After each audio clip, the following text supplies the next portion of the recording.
Jusque-là, tout va bien. Sur le... Je sais pas, je le sentais pas là. Ouais, ça fait trop pis, ça. Bonjour Toulouse, je m'appelle Sébastien, je suis caviste itinérant et cette semaine, c'est moi qui vous présente Quoi de neuf Toulouse. Bienvenue. Dans cet épisode, on parle de ces lieux qui réinventent la convivialité autour d'un concept bien français, les cafés associatifs. Et puis, on ouvre le micro pour parler d'une des meilleures écoles d'animation au monde, et elle est installée ici chez nous. Mais pour commencer, on écoute la Toulousaine de la semaine, et elle est au micro de Sophie Sarens. Elle s'est produite masquée devant des millions de personnes cet été. La ville est son terrain de jeu. Elle n'a peur de rien, ou en tout cas de pas grand-chose, et surtout pas de s'installer cette semaine dans le fauteuil de Quoi de neuf Toulouse. Alors bonjour, donc je m'appelle Lilou Ruel, j'ai 21 ans, j'habite en région toulousaine, je suis athlète professionnelle en parcours freerunning, cascadeuse, créatrice de contenu et j'ai aussi été la porteuse de flammes mystères lors des JO. Écoute, la vie est belle, je vis de ma passion, il n'y a rien de plus beau. Est-ce que vous pouvez nous expliquer un peu ce que c'est justement le parcours et le freerunning ? Vous êtes championne du monde dans les deux disciplines. Plutôt freerunning. Mais finalement, le un va avec l'autre. Le parcours, ça va plutôt être aller d'un point A à un point B le plus efficacement possible, le plus naturellement possible. Ça vient des Yamakasi, il y a 20 ans.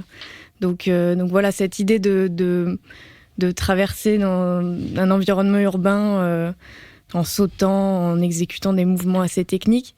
Et quand on parle de freerunning, c'est la même chose, mais en rajoutant des acrobaties, des vrilles. Il y a plutôt cet aspect créatif. Comment vous avez découvert ces disciplines ? C'est mon voisin.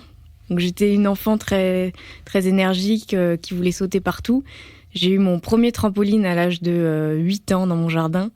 Et mon voisin qui pratiquait à l'époque déjà le parcours m'a dit « Mais Lilou, faut que tu essayes le parcours, quoi. Tu vas adorer ». Il y a une notion de danger un peu quand même dans ces disciplines ? Ouais, bien sûr. C'est un sport extrême. Souvent, on est à des hauteurs assez énormes. On tombe sur la tête, c'est fini, quoi. Donc, c'est un sport extrême, très dangereux. Après, comme je dis souvent, moi, je me suis jamais rien cassé en plus de 10 ans de pratique. Donc, finalement, si t'es bien entraîné physiquement, mentalement, c'est pas plus dangereux que de jouer au tennis, quoi. Et les parents, justement, ils réagissent comment face à ce danger ? Pas très bien des fois. Forcément. Bon, là, après plus de 10 ans, ils me font confiance. Ils ont une confiance énorme en moi. Je fais toujours tout ce que je fais, c'est réfléchi. Il y a beaucoup de préparation derrière. Je vous avoue que quand j'ai commencé ce sport qui était peu développé, il y a aucune fille qui pratiquait ce sport-là. Ils étaient pas bien, mais voilà, il y a une confiance qui s'est formée et il n'y a pas de raison que les choses se passent mal. Vous avez participé à la cérémonie d'ouverture des JO. Vous pouvez nous raconter un petit peu comment ça s'est passé ? Carrément, opportunité de dingue. J'ai été appelée par un chorégraphe. Lilou, est-ce que tu serais chaud pour participer à un projet pour les JO ? C'était très flou parce qu'il y avait vraiment un mystère autour de ces cérémonies. Et puis en fait, j'apprends que je vais être parmi 8 autres gars porteuse de la flamme dans un costume juste somptueux. Qui fait d'ailleurs référence un peu à Assassin's Creed. Donc on apprend qu'on va être à la cérémonie d'ouverture, un personnage mythique et qu'on va traverser tout Paris en tenant cette flamme. Donc une expérience unique devant des milliards de personnes. J'aurais jamais pensé faire ça une fois dans ma vie. Et il se passe quoi dans la tête quand on est sous ce costume et qu'on est effectivement devant des millions de personnes ? Dingue. Une pression bien sûr, mais en fait il y avait une atmosphère ce jour-là qui était, mais juste, c'était irréel. Tu sentais que quelque chose d'énorme était en train de se passer, et donc tu voulais juste kiffer, transmettre de l'amour, du bonheur. Tout le monde était joyeux. Tu voulais juste que ça se passe bien et te faire kiffer. Et bon, j'avais que 15 secondes à l'écran, donc c'est vrai que c'est compliqué de profiter du moment présent parce qu'il y a des aléas du direct, il faut improviser, il y a de la pluie, ça se passe pas comme prévu, tu vois rien avec le costume.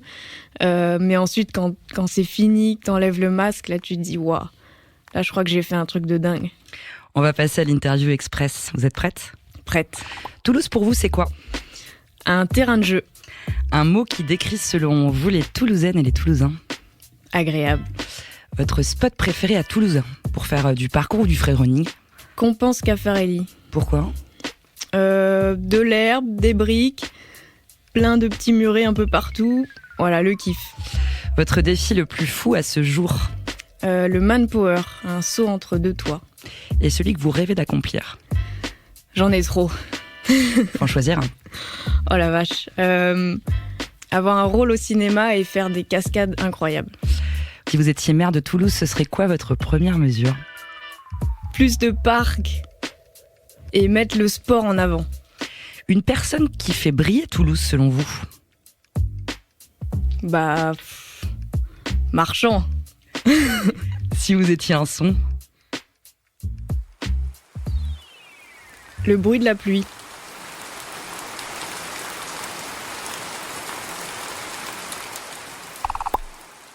Focus maintenant sur le quartier Saint-Simon où il se trame quelque chose.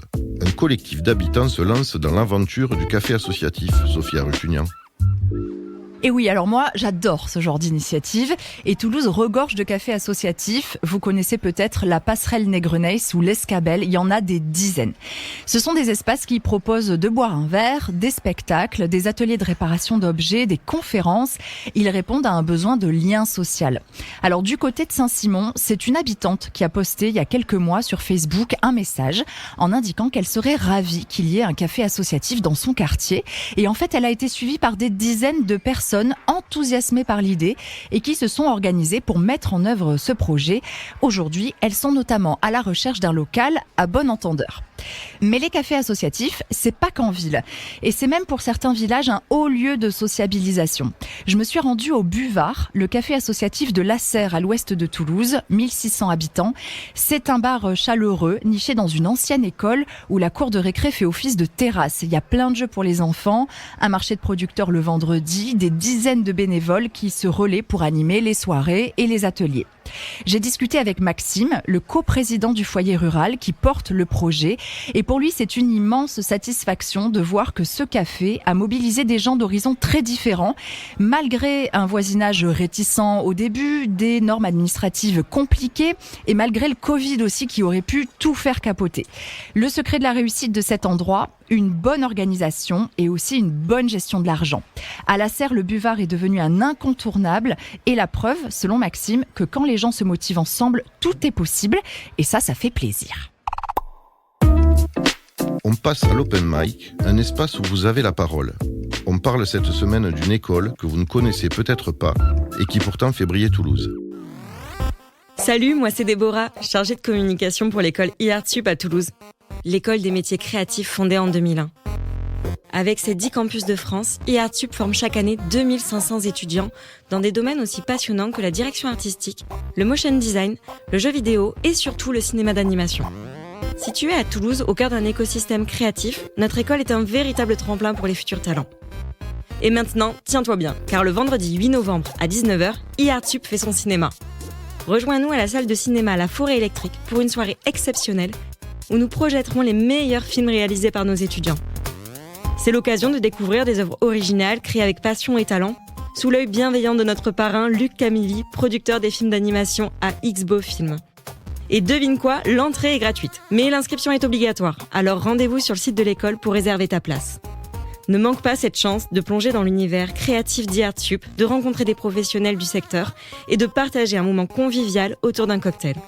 On vous attend nombreux le 8 novembre à la Forêt Électrique. Quoi de neuf Toulouse, c'est fini pour cette semaine. On se retrouve mercredi prochain. En attendant, on vous donne rendez-vous sur notre page Insta ou sur qd9.info si vous souhaitez laisser un message ou présenter le prochain épisode. Merci à tous pour votre écoute. Moi, je fonce à la piscine et je laisse le mot de la fin à Lilou Ruel. Bonheur.